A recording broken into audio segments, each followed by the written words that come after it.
Hello fellow lovers of the liminal and the weird, and welcome to another video by Liminal Spaces. Today I'm going to be talking about the animated film from 2006 called Paprika. I don't usually talk about films on this channel, and I don't usually talk about anime on this channel, but we're going to do both of that for the first time today.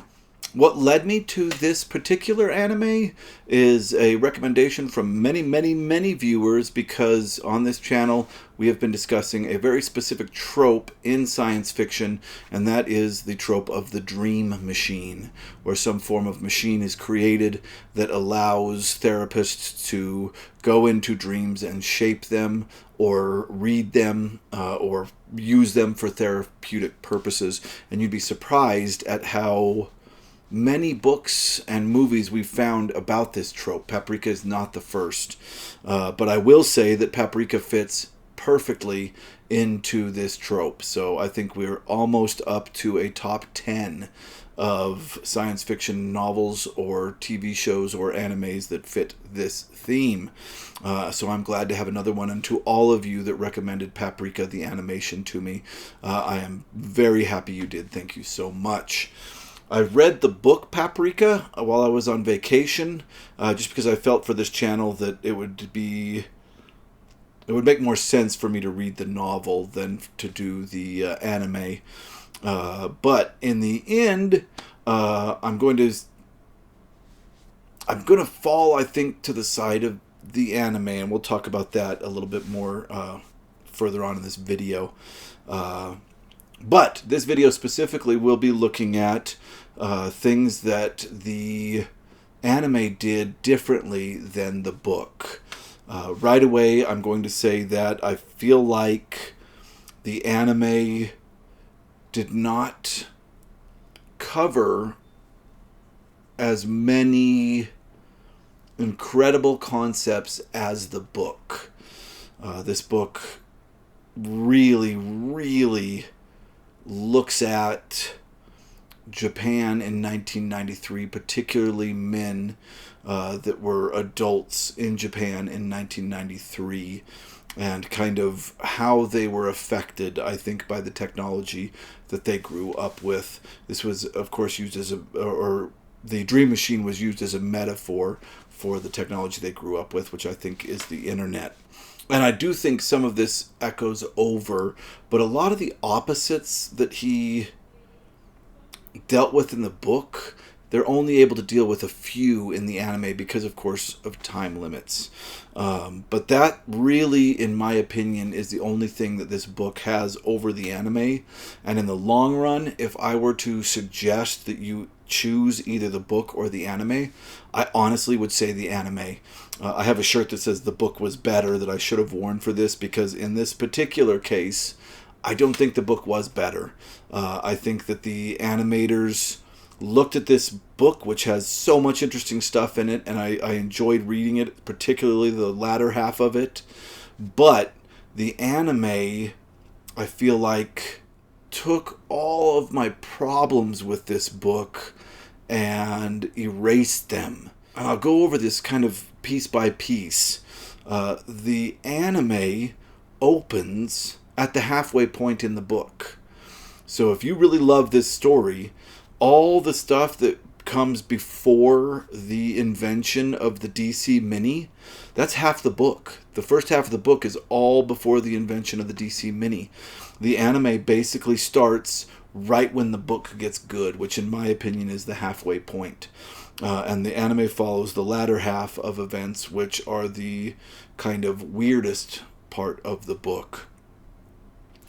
Also, the anime created this metaphor for the subconscious of all the people that have used dream machines. So it's not just one person's subconscious mind leaking things out. It is everybody who's ever used the dream machines subconscious smashed together and leaking out. And they created the parade. And anybody that has watched Paprika the anime knows that the parade is very, very strange. By the way, I don't think I'm really going to spoil any of this anime. You can watch this and then go watch the anime, because I'm not really interested in plot differences. This anime makes tons of different plot choices than the book does, but the overall heart and theme is the same as in the book in these choices, I believe. And really all I'm interested in today is comparing the two and the differences between them. So you can feel free to watch this. If you've seen the anime, this will just add to your understanding of it. Or if you haven't seen the anime, you can watch this, and if I pique your interest, you can go watch the anime, because I watched the anime on YouTube for free with ads. You can just type in Paprika anime, and if you watch some ads, you can watch the whole movie.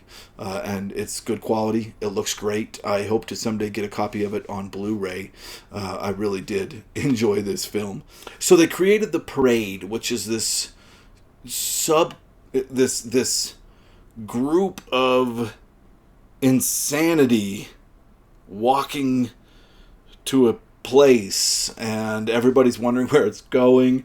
And that's the second problem I had with the book, is that I didn't feel like it ever went as weird as it could. And I was so happy to start the movie Paprika, and it instantly just went wild in a way that the book never really did. The book kept itself back, I think, and tried to keep most of the prose in it very straightforward and about, I don't know, office drama, which wasn't as interesting. And when I watched this anime, I didn't think, oh, this is office drama. No way. It was, they cut it down to start right at the moment that they needed to, which was when everything got weird. And this anime is a trip. It's everything I would want in a dream machine movie. It's fantastic. It really is. Just because of how quick they jumped into the weird, and how they cut away all the unnecessary office stuff. The other TV series about this trope that I watched, that I've given great reviews because I really enjoyed it on this channel, was called Maniac. I feel like this is a little bit better than Maniac, again for the same reason. In Maniac, they really took their time, and there was a lot of stuff that we had to watch before it just dived into their heads and got weird. And that's really what I'm looking for, is diving into heads and getting weird.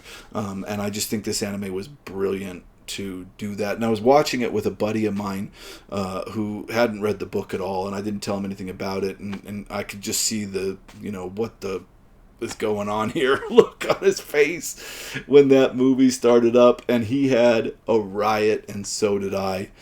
So yeah, it takes out all the office drama that the book has. It instantly dives into the weirdness of what it would be like if a bunch of people's subconscious minds spilled out into the real world, which would not be good. And the third thing that I really liked about this, and this might be a conversation we have to talk about when we talk about anime every time, as Westerners watching anime, some of the sexual themes are gonna be super weird, and that's true with this as well. I felt like that was toned down for this anime, and I was a little afraid it was actually going to be turned up, but it was toned down, and I think that makes this an easier to connect to art as somebody from a culture that has different sexual ideas, if that makes any sense. And I know that a lot of people like to throw around the concept that people get too prudish. And I think that's true, but I think that there is always a time and a place, and I like, and this is just my personal preference, I like all of the sexual ideas in a book to be there for a reason, to have some meaning or use for the plot. Yeah, that's a whole another thing that we can get into. But I'm going to leave it there for now.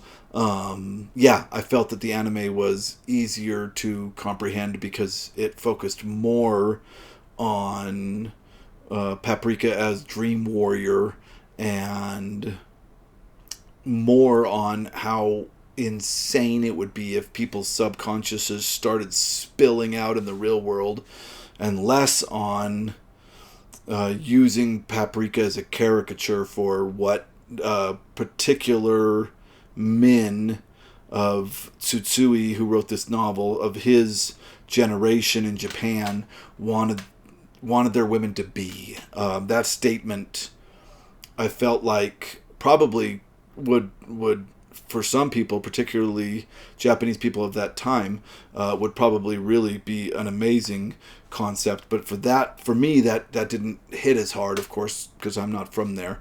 But the focusing on those other things in the anime really made it more enjoyable for me. So in the end, I do recommend this book, but I feel like the movie really dives into the concept of what does it mean for people's subconsciouses to spill out into the real world, and that for me is an idea that is so much fun, and this movie was a riot because of that. So I do recommend, if you're into the stuff I talked about, that you read the book, but in the end I think I would recommend the movie higher than the book. Yeah, I think that's all I have to say about that. If you watch this to the end, thank you very much. If you liked it, please click like. If you like this kind of content, please click subscribe, because we're going to be making a lot more of it in the future. And thank you very much for watching.